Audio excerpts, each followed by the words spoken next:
Bonjour à tous chers viewers, c'est Scanor et aujourd'hui, comme vous l'avez vu au titre, on se retrouve pour parler de l'une des plus grosses théories de One Piece qui fera suite à la vidéo où je dis ce qu'est le One Piece et qui servira cette fois non pas à savoir ce que c'est, mais trouver sa localisation et les indices qu'Oda a pu nous laisser.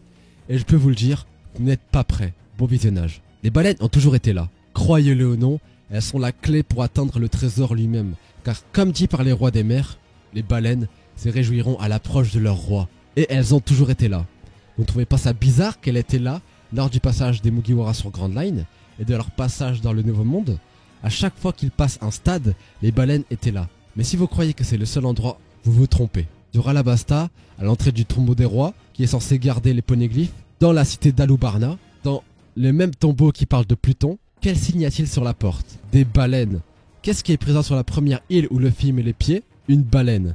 À quoi ressemble la statue censée protéger les héros de Poneglyph sur Zo? Une baleine. Vous le voyez bien, s'il y a bien un élément récurrent depuis le début du manga de One Piece, c'est bien eux. Elles ont toujours été là, comme à Locktown, qui est la ville natale de Goldie Roger, où on peut apercevoir une baleine en tant que girouette indiquant la direction du vent. Comme une analogie entre la direction indiquée et les baleines servant de guide à Luffy pour trouver le One Piece. Puis au chapitre 968, on retrouve les mots de Roger sur l'île des hommes-poissons grâce à la voix de toute chose, qui percevra des voix provoquées par les rois des mers. Ils diront alors « Bientôt la naissance de notre roi sera là. Même si c'est dans une mer lointaine, il sera bientôt là. Les baleines, elles se réjouiront aussi de voir que leurs deux rois se rencontreront bientôt. » Les rois des mers, à travers cette phrase, indiquent qu'ils sont non seulement conscients du futur du monde, qu'ils attendent quelqu'un, et qu'en plus de ça, les baleines, tout comme eux, sont au courant de tout. Et une réflexion m'est alors parvenue à l'esprit. Quel est le point commun entre toutes les baleines que nous ayons pu voir depuis le début? Eh bien, elles avaient toutes des cicatrices sur leur visage. Car tout comme la Boone, toutes les baleines ont elles aussi essayé de détruire Redline.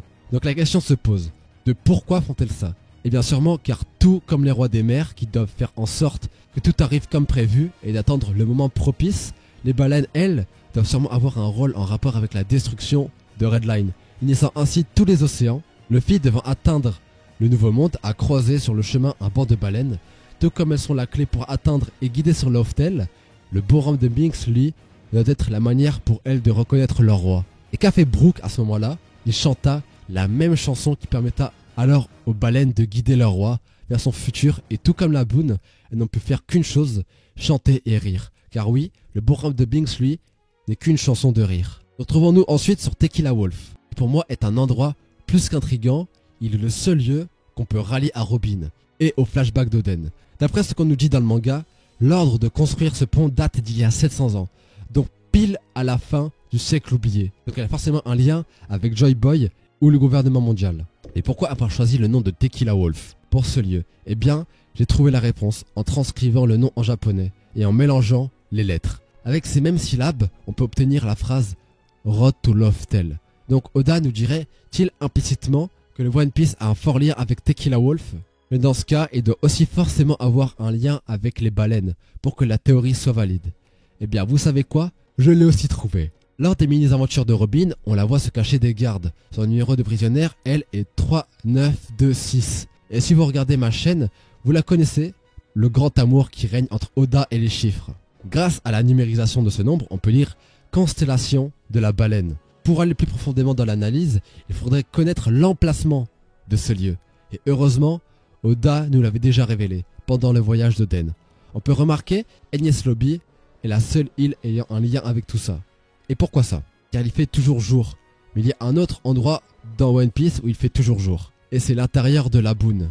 Vous ne trouvez pas ça bizarre que les deux seuls endroits où il fait toujours jour sont deux lieux associés ayant un lien avec le siècle oublié et le gouvernement mondial? N'oublions pas qu'au chapitre 358, pile dans l'arc Water 7, on a une belle page de couverture avec les rois des mers et les Mugiwara, et surtout, une baleine qui les accompagne. Mais attention, je ne dirais pas que le One Piece est sous Enies Lobby, car pour moi, ça n'a pas énormément de sens de mon point de vue. Je dirais plutôt qu'à travers ça, Oda a voulu nous montrer que la localisation du One Piece se trouve en profondeur, grâce au trou sous Enies Lobby. Tellement en profondeur que Luffy et son équipage auront besoin des baleines pour atteindre Loftel. Ce qui expliquerait pourquoi après Roadstar, il n'y a que Redline. Tout simplement car après cette île, il faut réussir à aller en profondeur pour pouvoir atteindre l'île finale. Mais attention, vous n'imaginez même pas le nombre d'endroits où sont présents les baleines. Sur Skypiea, dans la Cité d'Or, la cloche a été, elle, un sujet central de l'arc Skypiea. Mais avez-vous vu les baleines dans cet arc? Regardez bien la cloche, on peut y apercevoir, comme par hasard, un singe avec un chapeau et une baleine représentant Luffy et les baleines. Et c'est pas le seul endroit. Après l'ellipse, Wiper a un tatouage qui, comme par hasard, a une queue de baleine, ce qui rentre automatiquement en connexion avec un autre endroit où on peut voir cette queue de baleine. Et c'est le symbole du clan Kozuki, qui à ses 4 extrémités possède 4 queues de baleine.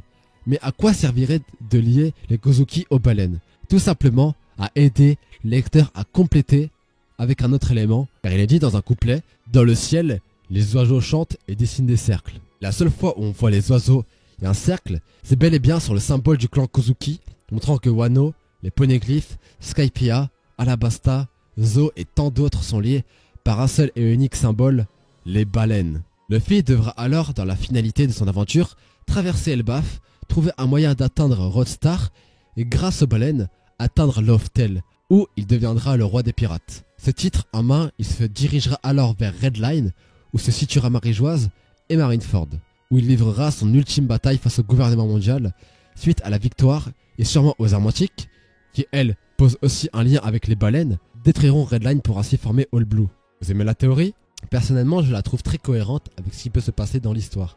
Mais avant de finir cette vidéo, j'aimerais vous faire part de l'histoire de Pandaman, ou du moins celle qu'Oda nous a illustrée du tome 25 au tome 70. Avant de vous expliciter l'histoire, remplacer Pandaman par Luffy. Pandaman est à la dérive de la mer. Il arrive à s'en sortir, il traverse la mer en volant. Il arrive dans un endroit où il se fera manger par une créature des mers qui les emmènera sous l'eau. Après avoir trouvé quelque chose, il combattra une créature géante et son ennemi, de toujours, avec une barbe noire, le combattra. Il réussira à le battre, puis il rencontrera un peuple de l'espace, puis il se fera avaler par le soleil qui pourrait aussi symboliser Im. Puis on reverra Pandaman cette fois avec le logo du Shonen Jump sur sa tête mettant en valeur comme par hasard son œil droit et gauche faisant un parallèle à l'île de Jaya et aussi au symbolisme des yeux d'A One Piece comme l'a pu faire Luffy sur la couverture du tome 27 à Skypiea. Et si après ça vous transposez son histoire à celle de Luffy, vous pouvez vous apercevoir que Pandaman vit la même vie que Luffy et Oda a même teasé les futurs événements qui arriveront, sa bataille face au gouvernement mondial, celle face à Barbe Noire pour le One Piece, sa rencontre avec un peuple de l'espace comme celui sur la lune, ou même le peuple de Tenryubito, et même sa rencontre avec Im. Merci d'avoir regardé ces vidéos, je me suis basé sur énormément de découvertes sur les réseaux sociaux et aussi sur mes propres recherches pour faire cette théorie. N'hésitez pas à like, à commenter et partager sur vos serveurs Discord pour donner de la force. Venez me suivre sur Twitter, c'est là-bas que je suis le plus actif. D'ici la prochaine vidéo, portez-vous bien, c'était Escanor, au revoir.